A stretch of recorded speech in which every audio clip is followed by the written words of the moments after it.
Hi. இன்னைக்கு வாழைப்பூ வடை எப்படி செய்கிறதுன்னு பார்க்கலாம். வாழைப்பூவை ஃபஸ்ட்டு க்ளீன் பண்ணி வச்சுக்கணும்.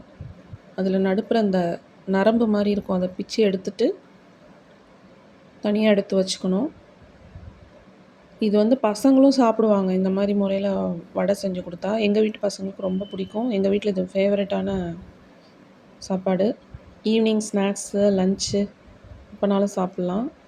நான் இது மாதிரி வாழைப்பூவை நடுப்புற இருக்கிற நரம்பெல்லாம் எடுத்து தனியாக எடுத்து வச்சுருக்கேன், க்ளீன் பண்ணி வச்சுருக்கேன். கொஞ்சம் அது கஷ்டமான வேலை தான். ஆனால் ஃபுட்டு ஹெல்த்தி, பசங்க சாப்பிட்றாங்க அப்படிங்கும்போது அது பார்க்கக்கூடாது. நமக்குமே அதெல்லாம் ஹெல்த்தி தான். இதை வாஷ் பண்ணி க்ளீன் பண்ணி எடுத்து வச்சுட்டு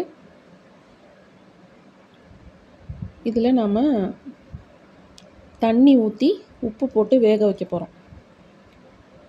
இந்த கலர் வேக வச்சா இருக்காது, கருப்பாக மாறிடும். லைட்டாக ஹீட் பட்டாலே வாழைப்பூ அப்படி தான். நான் இதில் தண்ணி இது தேவையான அளவுக்கு நல்லா மூழ்கணும். வாழைப்பூ ஃபுல்லாக மூழ்கிற அளவுக்கு தண்ணி ஊற்றிட்டேன், உப்பும் போட்டுட்டேன். இப்போ அடுப்பில் வச்சுருக்கேன். ஒரு 5 மினிட்ஸ் அது வெந்தால் போதும். ரொம்ப நேரம் வேக வைக்க வேண்டாம், 5 மினிட்ஸ் வெந்தால் போதும். இந்த கலர் அப்படியே மாறிடும் கருப்பாக. வெந்ததுக்கப்புறம் நம்ம அது தண்ணி வடித்து எடுத்துக்கலாம். இப்போ நான் இதை ஈவினிங் தான் செய்கிறேன், காஃபிக்கு ஸ்நாக்ஸாக. இப்போ வேக வச்சு தண்ணி வடித்து எடுத்து வச்சுருக்கேன் பாருங்கள். இந்த கலரில் தான் இருக்கும். இதை பார்த்துட்டு பயந்துடக்கூடாது, இது இந்த கலரில் தான் வரும் வேக வச்சா. அதை நல்லா ஆற வச்சுக்கணும். தண்ணியில் வடித்து சுத்தமாக தண்ணி இருக்கக்கூடாது, ஆற வச்சுக்கணும். ஆற வச்சுட்டு இது கூட நம்ம சேர்த்து அரைக்க வேண்டிய திங்ஸையும் நான் சொல்கிறேன். அது நான் ஒரு தட்டில் எடுத்து வச்சுருக்கேன். பொட்டுக்கடலை 1 கப்பு, பச்சை மிளகா 3, காரம் கம்மியாக தான் நான் போடுறேன், ஒரு பெரிய வெங்காயம், கருவேப்பிலை, அப்புறம் இஞ்சி பூண்டு பேஸ்ட்டு. இது எல்லாத்தையும் ஒன்றா சேர்த்து உப்பு ஆல்ரெடி போட்டு வேக வச்சுருக்கோம், ஆனால் பத்தாது.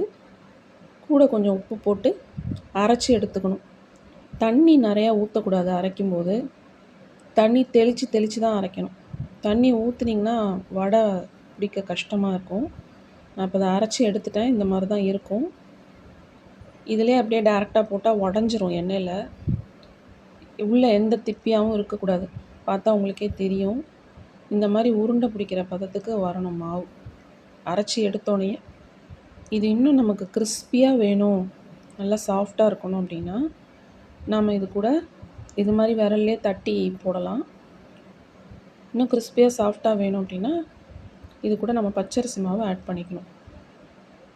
ஆட் பண்ணி உப்பையும் போட்டு பிணைஞ்சு வச்சுக்கணும். நான் எண்ணெய் சட்டி போட்டு பேனை சூடு பண்ணி வச்சுருக்கேன். இதை எப்படி உருண்டை பிடிச்சி தட்டணும்னு சொல்லித்தரேன். இந்த மாதிரி விரலில் கையில் வச்சு உள்ளங்கையில் வச்சு அழுத்தினா அமுங்கணும். பச்சரிசி மாவு போட்டு உப்பு கொஞ்சம் கூட ஆட் பண்ணிவிட்டு அது மாதிரி தட்டி தட்டி எண்ணெய் சட்டியில் போட்டு பொரித்து எடுத்துட்டோம்னா வாழைப்பூ வடை சூப்பராக ரெடி ஆகிடும். வாழைப்பூ அயன் அதிகமாக இருக்குது, இரும்பு சத்து. அதனால் ரத்த சோகை உள்ளவங்களுக்கு ரொம்ப ஹெல்த்தி. இது கொடுத்தா சோகை சரியாகும். தினைக்குமே வாழைப்பூ சாப்பிட்லாம். நான் வடையாக செஞ்சு காமிக்கிறேன். இதை பருப்பு போட்டு கூட்டு துவட்டி சாப்பிட்லாம். தினைக்கும் எடுத்துக்கிறது ரொம்ப நல்லது. ஃபைபர் அதிகமாக இருக்கிறதுனால செரிமானத்துக்கு, வயிறு புண்ணுத்துக்கெலாம் ரொம்ப நல்லது. இது பொரிஞ்சிச்சின்னா வாழைப்பூ வடை இந்த மாதிரி தான் வரும். இதை அப்படியே எடுத்துடலாம். இதை எடுத்து பொரிச்சோம்னா இந்த மாதிரி தான் இருக்கும். டயபெட்டிஸ் பேஷண்ட்டுக்கு வாழைப்பூ ரொம்ப ரொம்ப நல்லது. அந்த துவர்ப்பு பேஸ்ட் இருக்கிறதுனால பிபிலாம் நல்லா குறையும். அதில் மெக்னீஷியம் அதிகமாக இருக்கிறதுனால. பிச்சா இந்த மாதிரி தான் இருக்கும். மேலே கிறிஸ்பியாக, உள்ள இதாக இருக்கும், சாஃப்டாக. அதோட யூசஸ் நான் சேர்த்துருக்கேன் பாருங்கள்.